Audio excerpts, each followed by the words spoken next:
Coucou les survivants.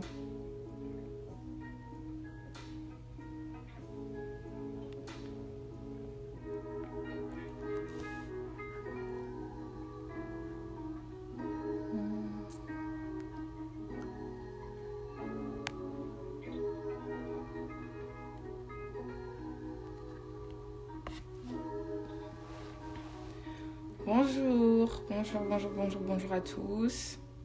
On va juste attendre quelques minutes avant de commencer le live d'aujourd'hui qui m'intéresse particulièrement.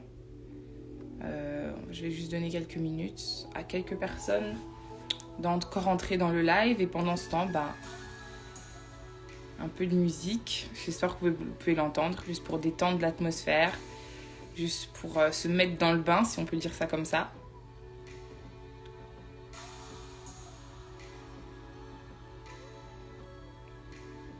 Si vous savez déjà de quoi il s'agit, de quoi on va parler aujourd'hui, je vous laisse deviner. Vous pouvez déjà mettre ça en commentaire. Vous pouvez déjà mettre si vous savez de quoi on va parler aujourd'hui, si vous savez qui va nous parler aujourd'hui, même si l'indice est dans le titre. Mais si vous savez déjà de quoi il s'agit, de quoi on va parler aujourd'hui, surtout, n'hésitez pas à le mettre en commentaire. Comme ça, on verra si vous regardez nos stories. Comme ça, on verra si vous savez de quoi on va parler aujourd'hui. Parce que le sujet est super intéressant. C'est une histoire très poignante. Donc, si vous savez de quoi il s'agit, de quoi on va parler aujourd'hui, vous pouvez déjà le mettre en commentaire. Comme ça, on va voir qui regarde nos stories, qui attentivement et qui lit ce qui se passe dans nos stories et ce qu'on annonce dans nos stories. Je vous laisse mettre ça déjà en commentaire. Même si j'ai déjà écrit, même si on sait déjà qui va nous parler, parce que j'ai mis ça dans le titre, je vous laisse deviner le sujet d'aujourd'hui. Bon, pas deviner. Je vous laisse m'annoncer le sujet d'aujourd'hui. En attendant notre invité spécial. Hey guys, coucou à tous.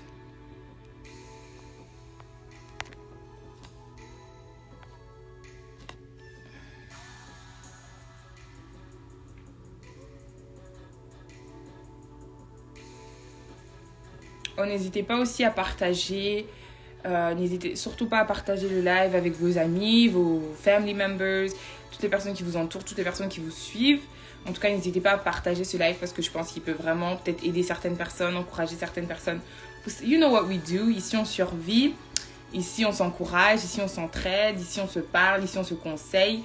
Donc, vous ne savez pas qui dans votre entourage peut en bénéficier. S'il y a quelqu'un qui vous vient en tête en ce moment, surtout n'hésitez pas à envoyer le live à cette personne-là, ou à ces personnes-là de préférence d'ailleurs. N'hésitez pas à partager le live jusqu'à ce qu'on commence. J'attends juste que notre invitée d'aujourd'hui entre. Et si elle est déjà là, elle est « You're welcome to send me an invite and I will add you on ». Ah, et le live d'aujourd'hui sera probablement en franglais. Je veux un peu mélanger là. Ok, c'est bon.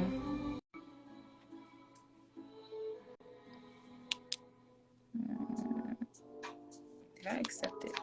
Ok. Coucou, tu vas bien? Ça va bien et toi? Ça va. Réveil difficile, mais ça va.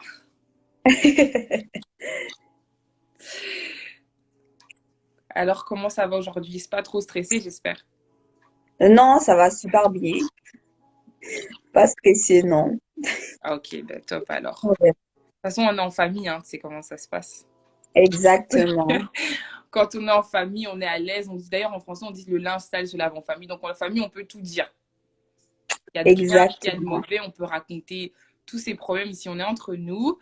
En tout cas, je voulais te souhaiter la bienvenue, mais comme on est en famille, ça fait bizarre. Je peux pas te dire bienvenue parce que c'est déjà la maison. Tu es chez toi ici, on est entre Ouais. nous. En tout cas, we can't wait to hear your story. Moi, j'ai dit, moi, je vais parler franglais. Donc, that's just the way I am.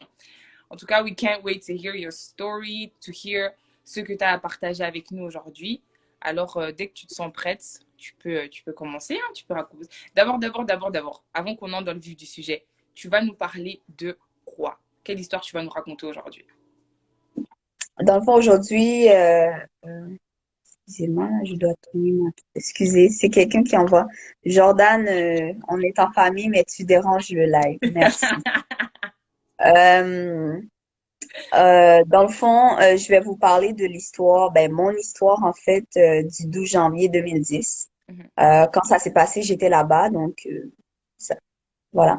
C'est le sujet d'aujourd'hui, Tu as dit pour du ceux coup, qui ne savaient pas. ok, ok. Ben, tu peux te lancer, hein. Moi, je suis très impatiente de savoir de quoi il s'agit. Qu'est-ce qui s'est passé en 2010 exactement? Donc, en 2010, pour les gens peut-être qui n'étaient pas ici dans le monde ou n'étaient pas au courant, il y a eu un grand tremblement de terre en Haïti et j'étais là-bas à ce moment-là. Puis, j'habitais avec ma famille qui était là-bas.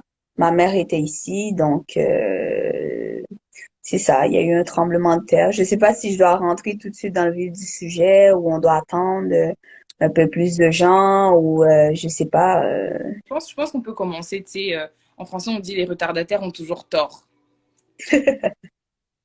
Même en famille, les retardataires ont toujours tort.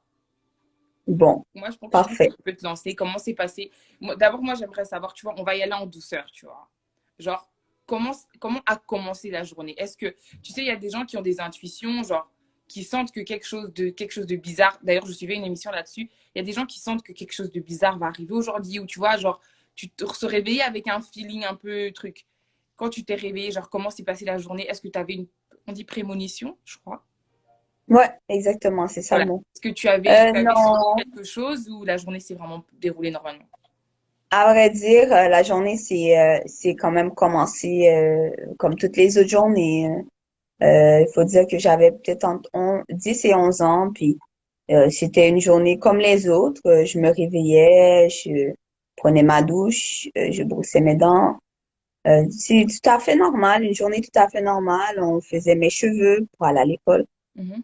Et donc, je prenais la route comme tout le monde, comme toutes les petites écolières, écoliers en Haïti. Je pense que si quelqu'un habitait en Haïti, fait son enfance en Haïti, ben, il peut se retrouver dans ce que je dis. Donc, on Mhm. se réveille tous, on boit du café ou je sais pas, whatever.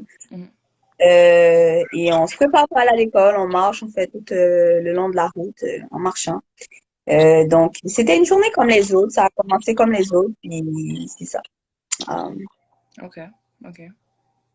Ensuite, donc, qu'est-ce qui s'est passé après? ensuite, je suis arrivée à l'école, on a fait la journée, j'ai fait la journée à l'école, j'ai passé la journée à l'école, il y avait des amis, ben, je jouais avec mes amis, tout allait Mhm. bien. C'est vers la fin de la journée que il y a eu quelque chose qui s'est passé. En fait, je devais rentrer chez moi et je devais rentrer chez moi. Et là, j'arrive pour sortir de la porte de l'école. Et il y a un prof qui m'arrête. Il faut savoir que les profs, c'est pas toutes les profs qui sont très bienveillants et c'est pas toutes les profs qui veulent vraiment la réussite Mhm, mhm. euh, des élèves. Puis Ok, c'est que dans ce pays, des fois, tout tourne autour de l'argent. Si ok. t'as pas l'argent pour aller à l'école, tes parents peuvent pas payer, tu peux pas aller à l'école. Si tu peux pas, t'as pas l'argent pour manger, tu vas pas manger. Mhm, C'est comme ça. Donc, la prof, elle m'a arrêtée. Elle m'a dit, oh, Annelise, euh, j'ai vu que tu avais des lacunes en, en maths. J'aimerais comme te proposer mon aide si tu mhm, voudrais rester après l'école. Après l'école, je vais te donner un cours gratuitement. mhm. Faut savoir que c'est rare que cette madame-là me parle puis me demande de donner un cours gratuit. Comme personne va refuser un cours gratuit, là. C'est vrai. Comme c'est gratuit, c'est un cours gratuit. Donc c'est ça. Elle m'a proposé ça. J'ai dit en premier lieu, j'étais comme mais pourquoi elle me propose ça? Pourquoi elle me demande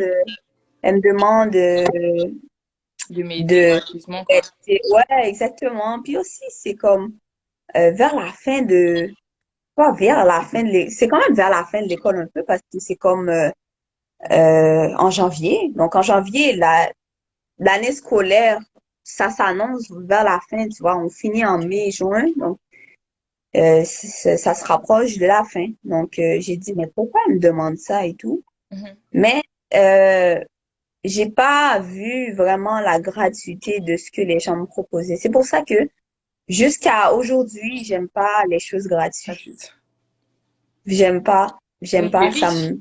ça me ramène à ça, tu vois, ça me Ouais. dit, ben, la gratuité, c'est Ça coûte cher. majoritairement, c'est, ben, c'est ça, c'est, La gratuité coûte cher. tout On n'est peut pas dire ça. gratuit, donc, je sais pas, si quelqu'un me propose quelque chose de gratuit, tu vois, c'est pour ça, je pense que Benisha peut en témoigner aussi, j'aime pas les cadeaux, mais j'offre les cadeaux. Ça me fait plaisir de donner, mais d'en recevoir, c'est un petit peu compliqué. Mhm.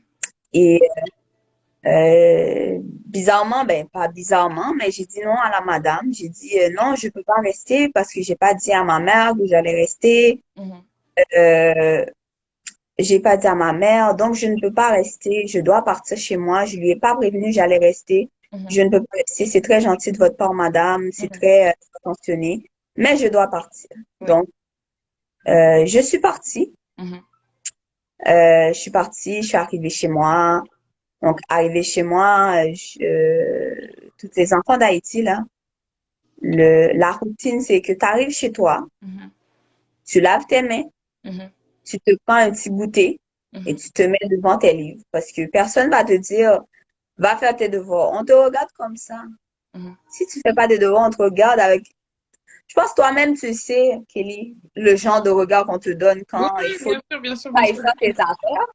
On Puis est en que famille, on est en famille, on sait comment on se traite en oh, famille.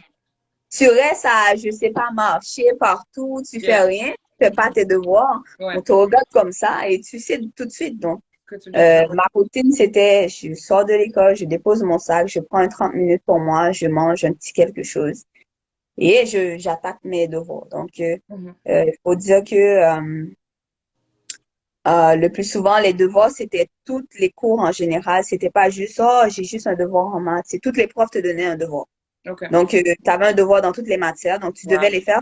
C'était pour le lendemain. Le lendemain. Tu pouvais pas dire, oh, je vais procrastiner. C'est pour ça, bon, on est en famille, là, je vais dire, là, mais des fois, ça arrive de procrastiner, puis ça fait partie Ça fait partie de de la vie. la vie des étudiants, là. Ouais. Donc, en Haïti, tu peux pas te permettre.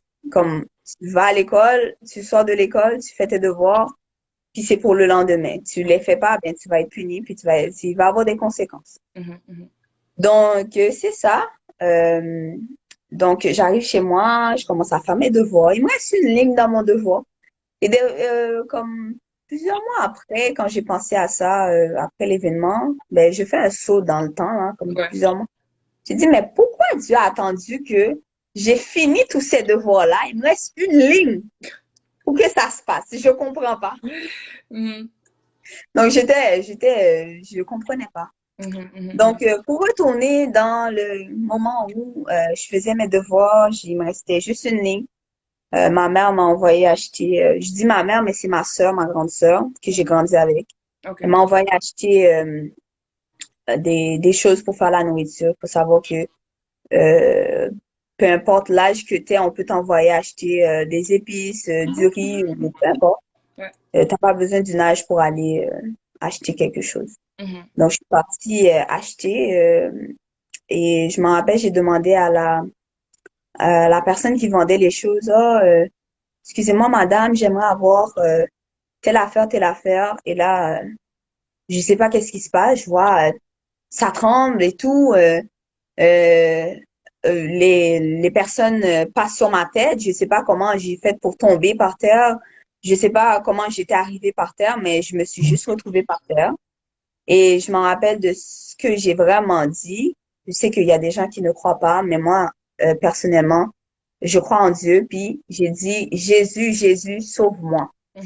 C'est juste ça que j'ai réussi à dire. Puis les gens passaient sur ma tête. Moi, hein, je pense que les gens qui me connaissent dans la vraie vie savent que je suis petite. Et depuis toute petite, ben, je ne sais pas si ça se dit, j'étais petite. Donc, Ok. j'étais encore plus petite que je suis aujourd'hui. Donc, Ouais, ok. imaginez, je suis petite avec mon petit contenant. et tout. Je suis en train d'attendre et tout. T'entends, ça bouge, la terre bouge et les gens, je savais pas que c'était ça qui se passait. Donc, t'es Et les tombé gens, comme une feuille. ah, pardon, T'es tombé comme une feuille. je suis tombée comme une feuille.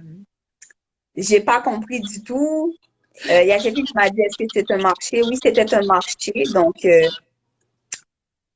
euh, en fait, sentir que les gens partaient sur ta tête, tu sais pas quoi faire, tu sais pas ce qui arrive, c'est traumatisant. Yeah. Donc, je me suis peut-être désemparée, je savais Vulnérable. pas quoi faire.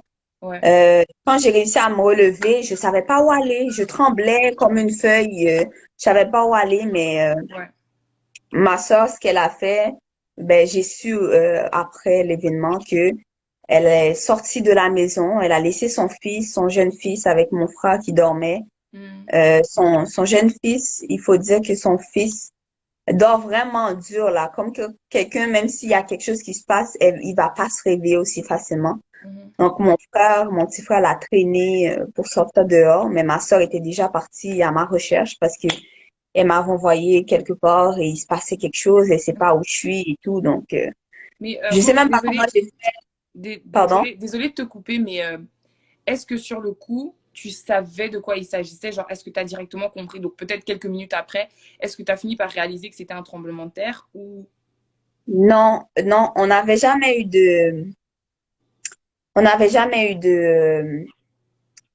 d'enseignement sur ça. En Ok. fait, personne n'avait les connaissances, mais il y avait juste une personne. Je sais pas d'où cette personne sortait. Je l'avais jamais vue de ma vie, Mhm. mais il a juste dit, oh, c'est un tremblement de terre, c'est un tremblement. J'ai dit, mais c'est quoi un tremblement de terre? Je savais pas. Mhm. Oui, ça dit, le mot le dit, mais en même temps, Je sais pas la j'étais signification. jeune, je savais pas. Il y a quelqu'un qui m'a demandé si j'étais Blessé. blessée. Ben, j'avais juste une égratignure sur le genou parce que j'étais tombée, mais je sais pas comment je me suis retrouvée par terre, mais c'était juste ça. Il y avait rien de grave.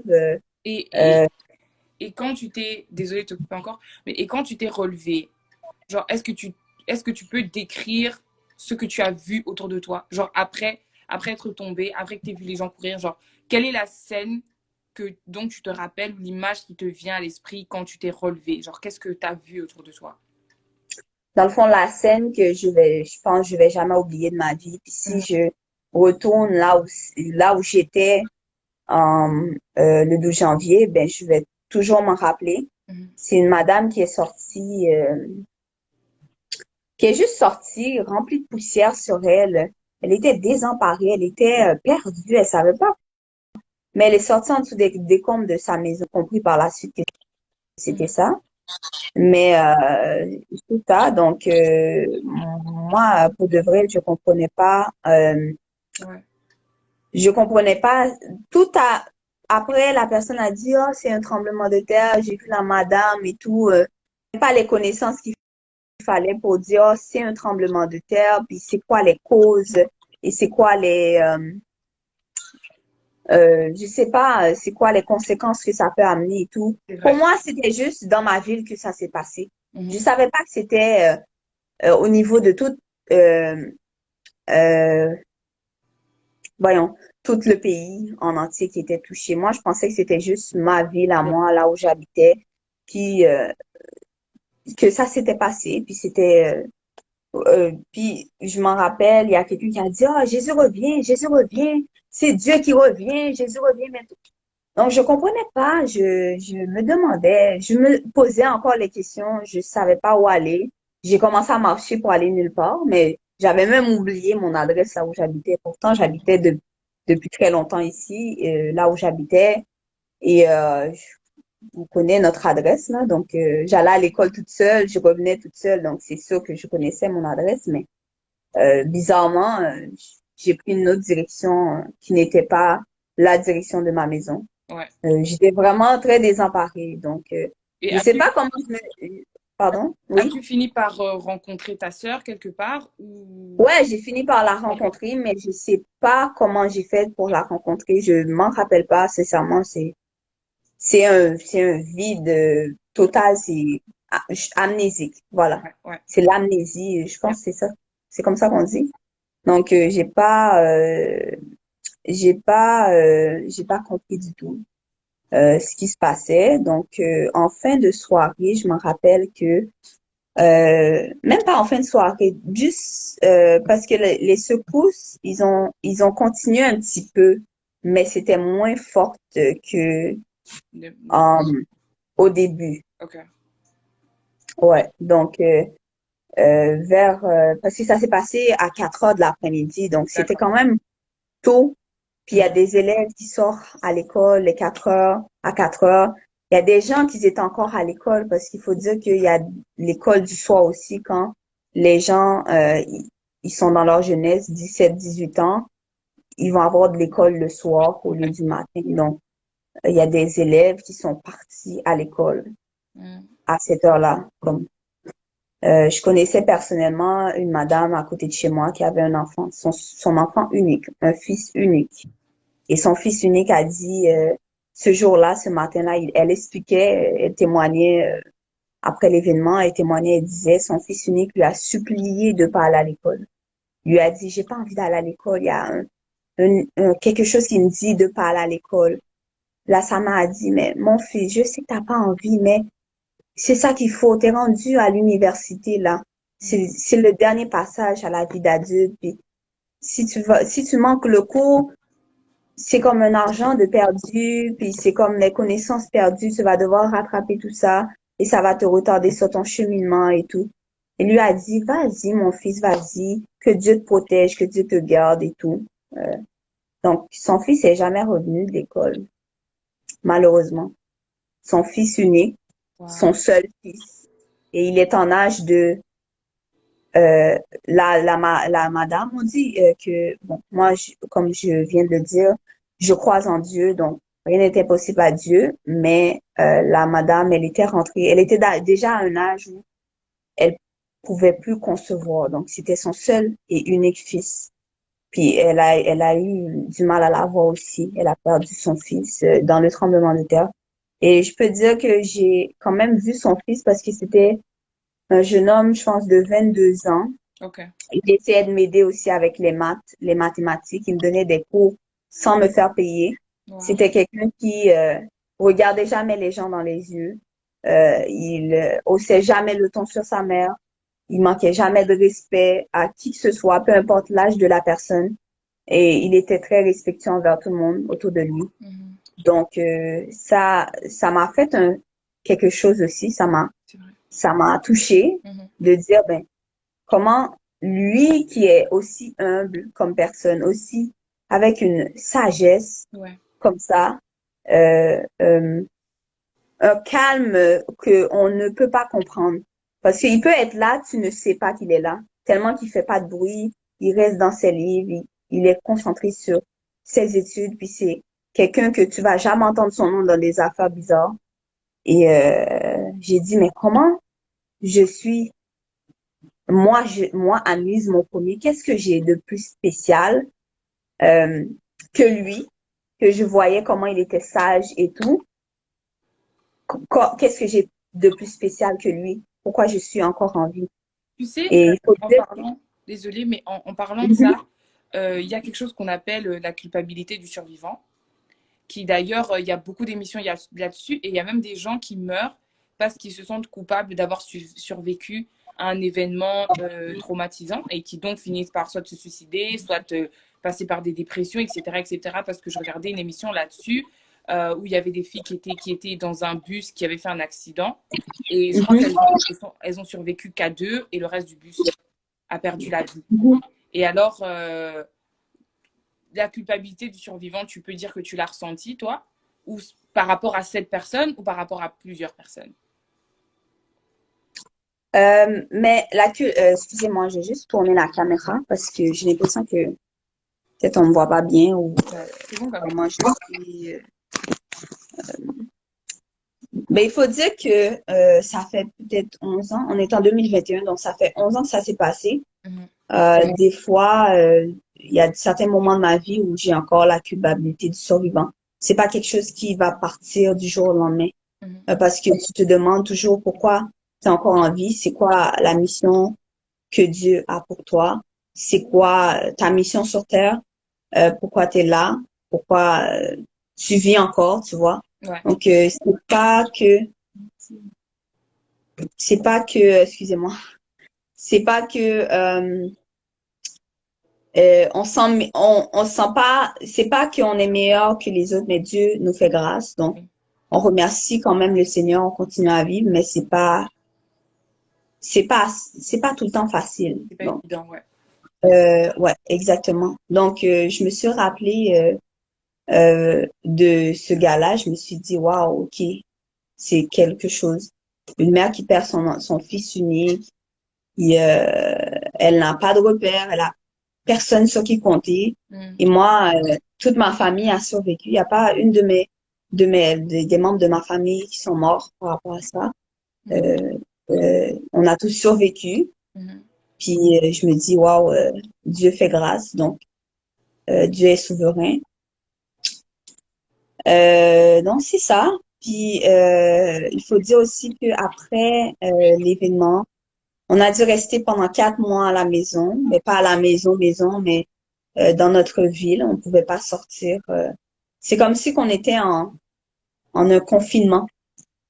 Et en parlant de confinement, je viens de faire le lien de la pandémie. Je me suis sentie exactement comme je me suis sentie en 2010. Je ne l'ai pas réalisé, Ouais. mais en parlant en ce moment, j'ai vu que c'est pour ça que le confinement a été assez aussi difficile pour moi. Ok. Euh, de rester à la maison, de faire l'école à la maison, euh, non, ça marchait pas du tout. Ok. Donc c'est ça. Il faut dire aussi que le soir où ça s'est passé, on n'a pas pu dormir là où on habitait Mhm. parce que il y avait des secousses répétitives, mais moins fortes que le début. Puis on avait entendu à la radio que c'était pas sécuritaire de rester dans les maisons. Mhm. Euh, notre maison avait rien, il y avait pas de craquement, il y avait rien. Mais c'était pas sécuritaire de rester. Donc les gens essayaient de rentrer chez eux pour aller prendre des draps ou des choses, mais ils avaient peur parce qu'il y avait des secousses, puis les maisons pouvaient tomber sur eux. Ok. Euh, j'ai entendu aussi qu'il y a un enfant qui a survécu, je pense, quasiment 20 jours sous les décombres, puis il a réussi à s'en sortir. C'est un enfant, un bébé. Wow. Donc je me dis, oh, Dieu fait grâce. Je voulais pas en parler sur le compte de survivants comme ça, mais je crois en Dieu et je trouve que c'est vraiment important de partager mon histoire de cette manière. Mhm. Euh, donc, on a fait face aussi à, on a dû, le soir où on devait dormir dehors, on a dû pousser les cochons, les poules, tous les animaux qui étaient dehors. Là, on a dû les pousser pour prendre leur place puis dormir à leur place parce que on ne pouvait pas dormir dans nos maisons. Ils ont- Et aussi, on a fait face à une vague de viols, euh, abus sur les femmes. Le plus souvent dans ces choses-là, c'est souvent les femmes, je vois, qui sont souvent le plus touchées Oui. avant tout. Même dans les guerres. On est des êtres très sensibles aussi, donc c'est sûr que ça nous a traumatisés peut-être plus que les hommes. Je ne veux pas dire mais c'est ça. Euh, donc ma sœur, elle avait peur pour moi parce que ils épargnaient personne. C'était personne qui était épargné. C'était que tu sois que t'as 11 ans, 12 ans, 13 ans, 5 ans. Tout le monde en paye le prix et tout le monde a un risque de se faire violer ou de se faire abuser. Euh, donc c'est ça. Voilà, c'est mon histoire. J'ai un peu une question par rapport à ça. Donc, comment est-ce que comment se passait la communication entre, j'ai envie de dire, le gouvernement et le peuple? Donc, c'était, vous regardez la télé et vous regardez, on vous dit, ouais, vous restez là-bas, vous faites ceci, vous faites cela. C'était à la radio, c'était, genre, comment vous saviez un peu ce qui se passait en dehors de votre ville, en fait, aussi? On pouvait pas regarder la télé parce que premièrement, dans mon pays, souvent il n'y a pas d'électricité. Et avec cette catastrophe, l'électricité n'existait plus. Ok, je Donc, on vois. faisait juste écouter la radio, mais des fois, la radio marchait pas. Donc, le plus souvent, on se mettait au courant de bouche à oreille. Ok, Donc, si quelqu'un décidait de sortir, ben, euh, il prenait les nouvelles qu'il avait entendues de bouche à oreille, puis ça se rendait euh, à nous. Voilà. ok. Donc, on n'avait pas de moyens de communication. C'est pas comme ici au Québec, on a un système de point de presse à telle heure, et tout le Mhm, monde se mhm, connecte. mhm. Donc, euh, Et alors, après ces 4 mois où vous avez peut-être pu rentrer à la maison, etc., et reprendre la vie à son cours, est-ce que c'était la même chose ou ça n'a plus jamais été pareil? ça n'a plus jamais été pareil parce que je peux te dire que en tant qu'enfant, c'est très traumatisant comme expérience. Puis ça a été plus traumatisant pour les plus jeunes parce que ils savaient pas ce qui se passait, ils peuvent pas comprendre. Et certaines choses, ils veulent certaines choses, mais en ce moment-là, on n'a pas d'argent pour leur payer quelque chose. Et c'est des enfants, ça se comprend, c'est des enfants. Mhm. Un enfant de 5 ans, tu vas pas lui dire, oh, non, mon enfant, j'ai pas, il va comprendre sur le coup, mais il va te redemander ça 2 minutes plus tard. Tu vois, c'est comme, ils ont des besoins. Donc, Et est-ce que, tout le est-ce que monde, tu... Mhm. Désolée, vas-y. pour répondre à la question, tout le monde restait devant la porte. Ok. Dès qu'il y a un secousse, là, pour que tout le monde puisse sortir. Donc, c'était rendu que notre sécurité importait peu. Yeah. C'était vraiment de s'en sortir qui était important. Donc, il y a des gens qui se sont fait même abuser dans leur propre maison parce qu'ils pouvaient pas fermer la porte. Ils avaient peur de fermer la porte. Ils avaient peur de sortir la nuit parce qu'il y a des gens qui les oppressaient, il y avait des viols. Ils avaient peur aussi de fermer la porte dans leur propre maison.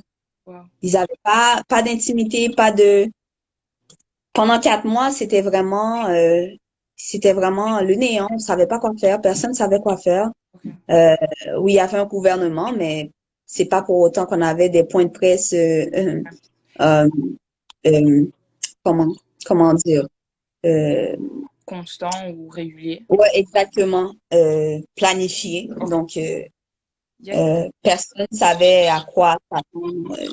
il y a quelqu'un qui demande comment c'était de vivre dans une insécurité constante pour toi. Pour moi, c'était difficile, mais je m'accrochais à Dieu. C'est tout ce que je faisais. Ok. M'accrocher à Dieu.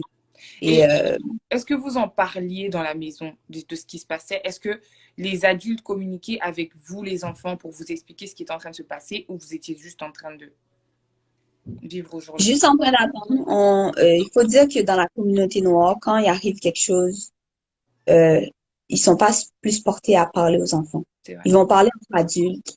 Ils vont même dire aux enfants, allez ailleurs, les adultes veulent parler. Donc c'était comme ça. Je m'en rappelle que ma sœur m'avait jamais parlé de, oh, comment tu t'es retrouvée là? Elle m'a jamais demandé comment tu t'es retrouvée là où on s'est rencontrés. Ou elle m'a pas dit, oui, euh, comment dire, elle s'assurait que j'ai déjà mangé. Elle s'assurait, c'est de mon bien-être. Voilà. Elle s'assurait que je prenne ma douche, que je m'occupe de moi. Elle s'assurait que je passais du temps avec mes amis, me changeait les idées. Mais elle parlait pas de la situation, elle parlait pas de comment elle se sentait désemparée, elle parlait pas de oh, comment tu te sens et tout. C'est pas, non, Quelque chose qu'on fait chez nous, non, malheureusement. Ouais, c'est vrai. non, malheureusement. Il n'y avait pas de service non plus psychologique là. Ok. Pour la communauté noire. Tu vas consulter pourquoi? Mm. C'est-à-dire que Mais je si les tu en vas veux pas consulter, parce c'est que, synonyme de perdre la tête, c'est synonyme de devenir fou, en fait. exactement, exactement. Alors, Parce qu'ils se disent, ben, on a un Dieu à qui s'accrocher. Puis, ouais, je pense que c'est ça qui, euh, ils pensent, ben, tu sais, ils disent que non, on doit pas compter sur les hommes pour notre bien-être. On doit compter sur Dieu. Moi, je suis tout à fait d'accord avec eux parce que je suis chrétienne. mhm, Euh, Mais c'est ça. Donc, les adultes en parlaient pas aux enfants, les enfants en parlaient pas aux adultes. Tout le monde restait, essayait de se changer les idées, essayait de faire autre chose que penser à ce Ok. qui venait d'arriver. Ouais. Alors, crois-tu que vivre dans l'insécurité constante peut finir par affecter ton estime de soi? Bien évidemment, oui. Oui, en quelque sorte, mais je pense que si tu es bien entouré, ton estime de soi va pas toucher, va pas prendre un grand coup. Donc, si j'étais pas aussi entourée, les gens autour de moi étaient pas aussi attentionnés, je serais peut-être pas là ou je serais peut-être pas présente ici parce que c'est quelque chose que ça m'a vraiment beaucoup touchée, ça m'a vraiment chamboulée.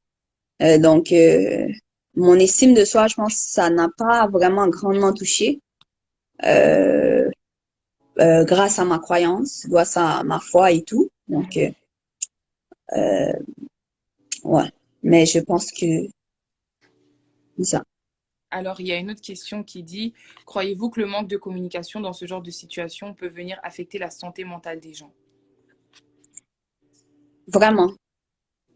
C'est même pas une question pour poser. C'est vraiment flagrant, flagrant. Si euh, on n'en parle pas, on ne communique pas, ben ça va affecter les gens. C'est ça, ça a affecté les gens. Et jusqu'à maintenant, les gens sont encore affectés et personne ne peut oublier. Même si oui, il y a eu une secousse récemment qui a été un petit peu plus forte que C'est vrai. euh, l'autre, mais je pense que les gens en 2010, ils n'étaient pas préparés du tout.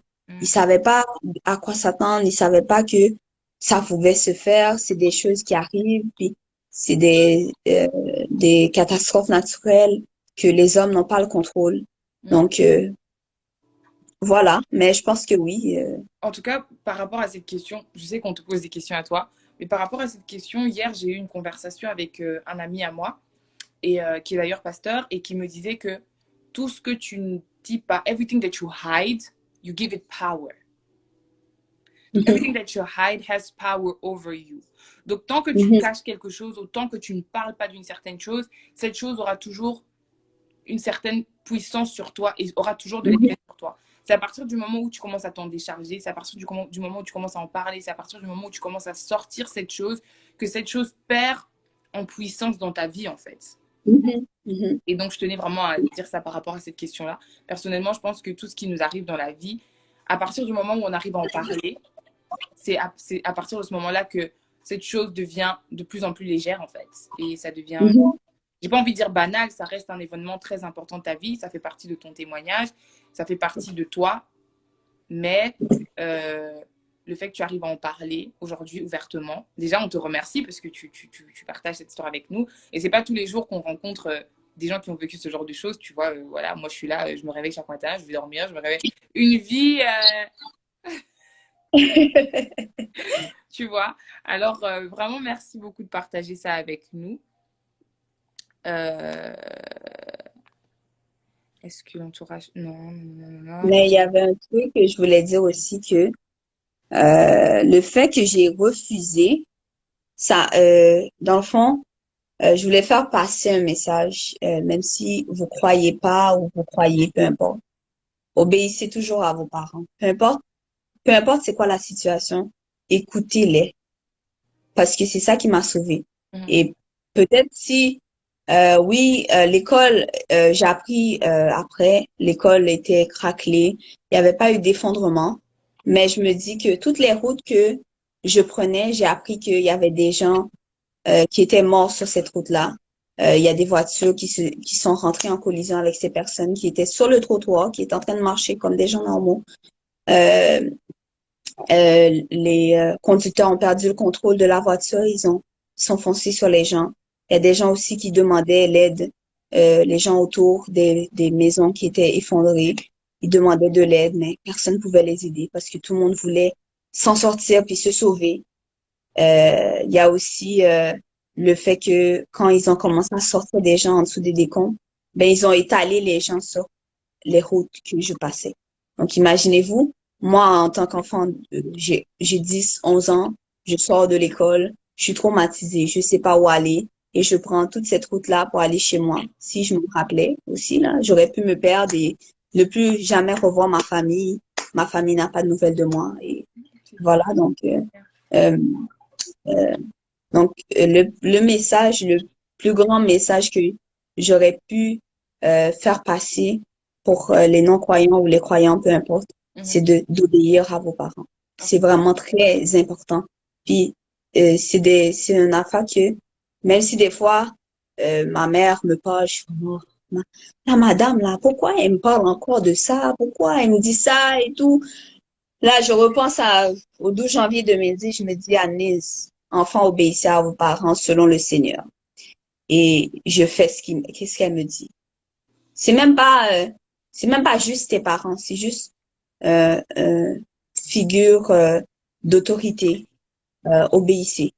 Euh, Ça peut être un enfant de 5 ans qui te dit, moi, mon idée me dit que tu devrais pas aller là, Agnès.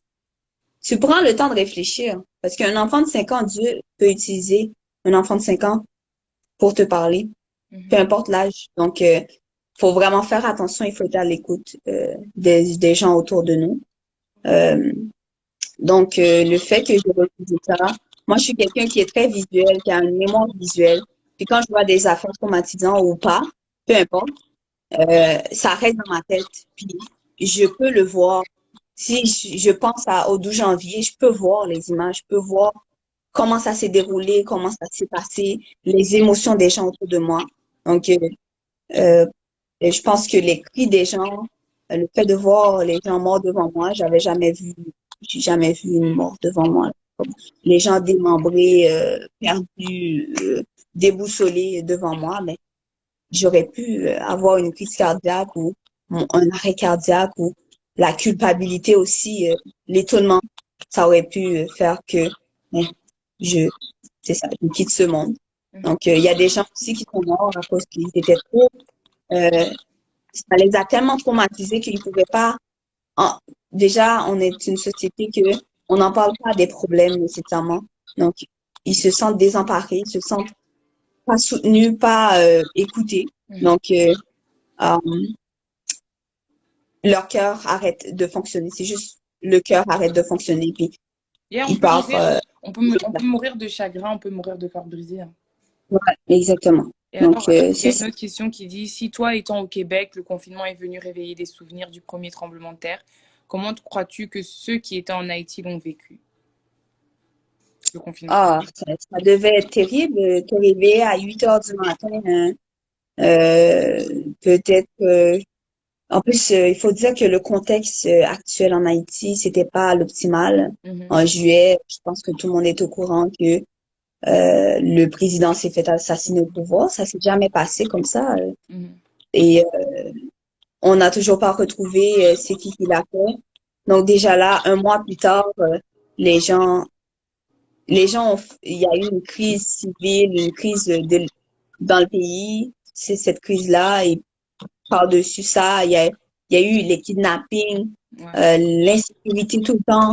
Même quand le président n'était pas mort, il y avait plein d'affaires comme ça qui se passaient. Il n'y avait pas un mois où on disait, oh, Haïti va bien et tout va bien, c'est tranquille, tout le monde fait leur vie, les gens arrivent à manger, à dormir, à aller à l'école sans problème, sans insécurité, mhm. sans qu'on entende kidnapping, violence, féminicide, peu importe. Donc, je pense que les gens qui étaient là-bas, déjà, ils étaient dans l'insécurité, le doute, les douleurs, plein de, plein de choses que on ne souhaite à personne. Le fait de revivre ça 11 ans plus tard, ben, c'est sûr que ça a touché. Ça a touché encore plus fort, puis il y a certaines personnes qui en payent le prix encore. Mhm. Il y a certaines personnes qui n'ont toujours pas de maison pour habiter.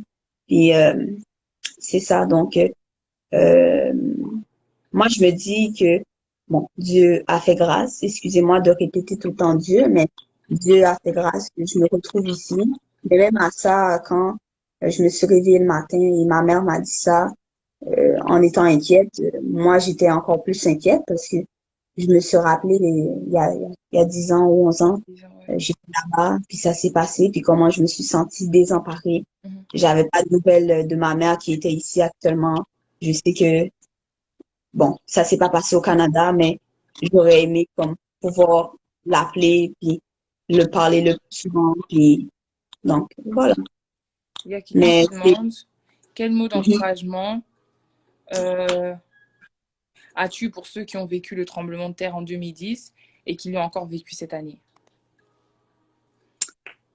Euh, je sais pas si j'ai les bons mots ou euh, je sais pas si je pourrais dire un mot qui va réconforter les gens qui sont encore là-bas, qui essaient de survivre, euh, mais un conseil que je pourrais leur donner, c'est d'en parler, d'essayer d'en parler autour d'essayer de trouver des solutions. Mais en premier lieu, en tout premier lieu, de faire confiance à Dieu. Euh, mais il y a un truc qui dit que après la pluie vient le beau temps. Donc je pense que ça va pas rester comme ça. Mhm. Euh, il y a quelqu'un, il y a une personne qui est au-dessus de tout et qui est capable de tout. Donc, nous devons juste avoir confiance en lui, peu importe la situation, les circonstances. Donc, voilà. Pour ma part, c'est comme ça que je le vois. Mais je n'ai pas de mots d'encouragement qui pourraient raviver, pourraient ramener la joie dans le cœur de ces gens-là qui sont encore là-bas et Mhm. qui sont encore en train de survivre, essayer de survivre. Et j'espère qu'il y aura pas la même vague qu'il y a eu il y a en 2010, Ouais. la vague de violence, viol et criminalité. Donc, j'espère que vraiment ça va aider les gens à s'unir, d'essayer de changer aussi, de se concentrer sur leur bien-être et d'en parler. Puis c'est important d'en parler. Puis c'est important. Je pense qu'on le fait pas assez en tant que société d'en parler de ce qui ne va pas, de ce qui nous dérange. Donc, c'est important d'en parler. Puis l'entourage compte vraiment beaucoup. Puis je pense que les Haïtiens, ben, je suis haïtienne moi-même, là, mais les Haïtiens qui habitent en Haïti, j'ai jamais vu un peuple aussi, c'est pas qu'ils sont pas, ils s'en foutent de la situation, excusez-moi le langage, mais c'est juste qu'ils ont tellement la joie de vivre, malgré tout ce qui leur arrive. J'ai Ouais, regardé garde des le vidéos, sourire. Mhm. ils gardent le sourire, ils sont en train de rire, puis des fois, il y a des gens qui appellent, qui sont joyeux, c'est comme si ils avaient rien, mais ils ont tellement vécu ces derniers mois et euh, ben je comprends pas. Ils ont une force que on peut pas expliquer.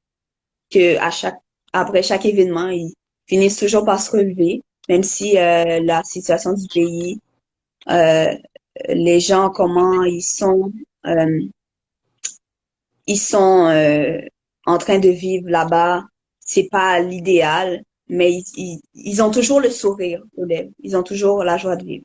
Ok. Il y a une question qui dit la femme noire doit Qu'est-ce toujours paraître forte. Croyez-vous que ça affecte dans ce genre de situation, devoir toujours tout garder pour nous-mêmes? En quelque sorte, oui. En quelque sorte, oui. Mais je pense qu'on a toujours été, Dieu nous a toujours fait fortes comme personne, comme race. Et je voulais pas dire ça. Nous les Noirs, on a toujours été très forts. Nos ancêtres ont passé par l'esclavage, d'être trahis par leur père ou peu importe. On a toujours été un peu fort et je pense que si on se met ensemble, on devient unis, on va être encore plus fort. Mais c'est juste que on dirait que la division surpasse l'unité en ce moment. Donc c'est ça qui fait que euh, il y a des pertes. Il y a des pertes collatérales, il y a des gens qui sont perdus, il y a des gens qui sont isolés, il y a des gens qui finissent par mourir de chagrin. Mais je pense que la femme a toujours euh, été forte et la femme est souvent la personne qui paye le prix, peu importe la situation. C'est toujours la personne qui est toujours visée ou affectée parce on est forte, mais on est très sensible aussi. a un cœur très sensible. Donc, je pense que ça aussi, c'est, voilà. Je sais pas quoi dire. Là. Je suis pas très, Alors, il faut dire que je suis pas très instruite sur ça. Je parle de mon expérience personnelle. yeah, Je suis encore très jeune comme personne, donc il y a des expériences que certaines mamans ou certaines femmes peuvent dire que moi je n'importe peux quoi. pas nécessairement parler parce que je n'ai pas les connaissances pour, mais Ok. je parle en fonction de mes connaissances, j'ai pas beaucoup de formation pour en parler, je parle juste de ce qui s'est passé dans ma vie, donc c'est ça. Voilà. Yeah. Alors, il y a une question pour moi, bizarrement. Non, Ah je oui. rigole. Alors, ça dit, et toi, Kelly, que penses-tu du fait que la femme est toujours cible de violence, même en situation de crise humanitaire? Alors, personnellement, je trouve ça très triste, mais encore une fois, c'est une conversation que j'ai eue.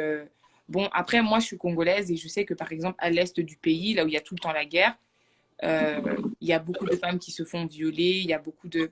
Je pense que c'est aussi une manière de d'enlever une certaine puissance à l'homme. Je sais, tu vois, par exemple, au temps de l'esclavage, on tapait les hommes pour montrer aux autres. Tu vois, c'était vraiment pour détruire la famille, en fait. C'était pour montrer, pour en faire l'exemple, tu vois. Et alors, moi, je pense que en, en brutalisant ou en violant la femme, je pense que tu enlèves aussi quelque part le pouvoir de l'homme parce que tu le rends impuissant. Tu vois ce que je veux dire? Genre, si on vient, on prend ta femme et on prend tes filles et on les viole devant toi, on t'a brisé en fait. Tu préfères peut-être en tant qu'homme, peut-être à ce qu'on te fasse du mal parce que l'homme, c'est celui qui protège la famille, c'est celui qui est là pour, you know, the father Le figure, the producteur, protector, the provider, mhm, comme on dit en anglais, tu vois.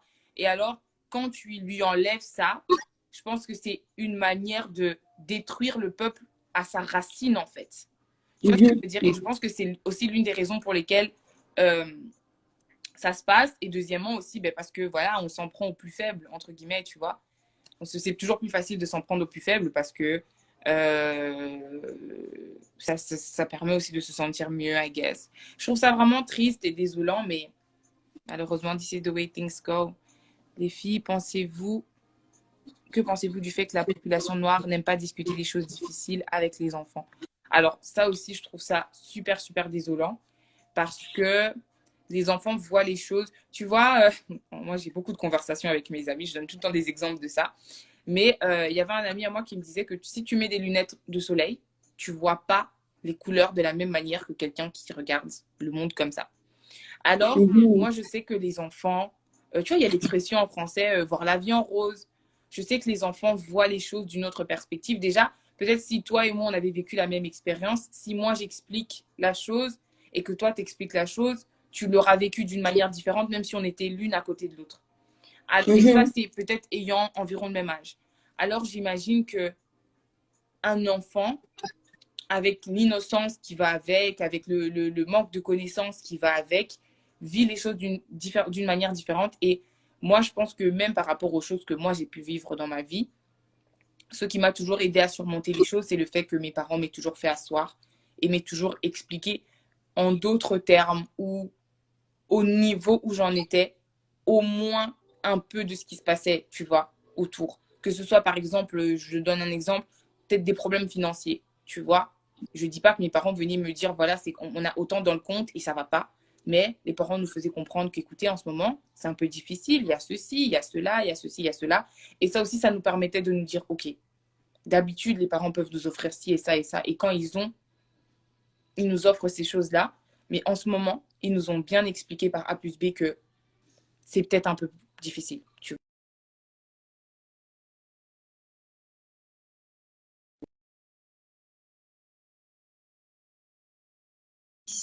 Peut-être. vois. Ouais, non, désolé, j'ai eu un coup de fil. J'ai eu un coup de fil. Ouais, j'ai vu que tu avais perdu la connexion. Yeah, ok. Vous pensez que ça fait quel effet sur la jeunesse en grandissant selon vous du fait qu'on doit toujours faire comme si rien n'était? Je te laisse répondre à celle-là d'abord. Euh, c'est quoi la question encore? Répète. Attends, vous Il y a pensez, tellement de questions, je sais pas. attends, quel effet Ok, vous pensez que ça fait quel effet sur la jeunesse de grandir en ayant toujours à faire semblant, en fait, Euh, comme si tout va bien. mais je vais répondre pour ma part que je pense que les enfants, s'ils continuent comme ça, ben, ils vont pas, euh, c'est comme ils vont pas s'affirmer en tant que personne. Puis si ils sont en train de vivre quelque chose d'assez difficile, ils auront jamais l'envie d'aller en parler. Et le plus souvent, les gens qui sont en détresse, ben, si leur entourage les a pas habitués à comme parler autour d'eux, mettre au courant ce qui se passe dans leur vie, ce qui ne va pas, mais ça, les enfants qui sont comme ça, ben ils vont sombrer plus rapidement que les gens qui sont encadrés, qui savent que oh si j'ai un problème, mais je peux me tourner vers telle personne, mes parents, telle personne, qui que ce soit, et en parler. Donc c'est très important je pense dès le jeune âge d'inculquer à ses enfants. Si tu es parti à l'école, un prof t'a regardé de cette manière, t'a dit tel propos, telle affaire sur ta couleur de peau, ou peu importe, comment tes cheveux sont, ou euh, t'as insulté, il faut que tu sois capable de dire, maman, papa, le monsieur m'a dit telle affaire, je sais pas si j'ai l'impression que c'est pas gentil et il me traite bizarrement et tout. Donc ça évite vraiment des surprises parce qu'il y a des parents qui envoient leurs enfants, je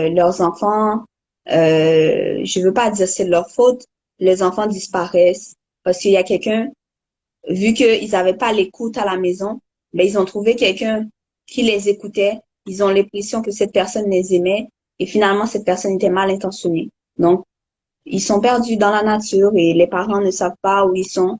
Et je pense que c'est très important d'inculquer à ses enfants, de dire, écoute, si tu as un problème, je suis ta mère. Après, Dieu, c'est moi qui t'a mis au monde. Donc, il faut que tu viennes me dire que tu as un problème avec telle personne. Je vais essayer de l'arranger du mieux que je peux. Mhm, Essayer de trouver une solution, mhm. mais ne garde pas ça pour toi. Donc, c'est très important de... Alors moi, ma réponse... Attends, c'était quoi encore la question? Ah oui, moi, ma réponse à ça, c'est... Moi, je suis de ceux qui pensent que tu ne peux pas guérir d'une chose sans reconnaître que tu es malade. Ce qui te fait aller à l'hôpital, c'est le fait que toi-même, tu reconnaisses que j'ai la toux, je me sens comme ci, comme ça, comme ça. Et c'est ça qui te fait aller à l'hôpital. Mais si tu te mens à toi-même et tu ne reconnais pas que tu es malade, tu n'iras pas te faire soigner ou tu ne chercheras pas des solutions à tes problèmes en fait.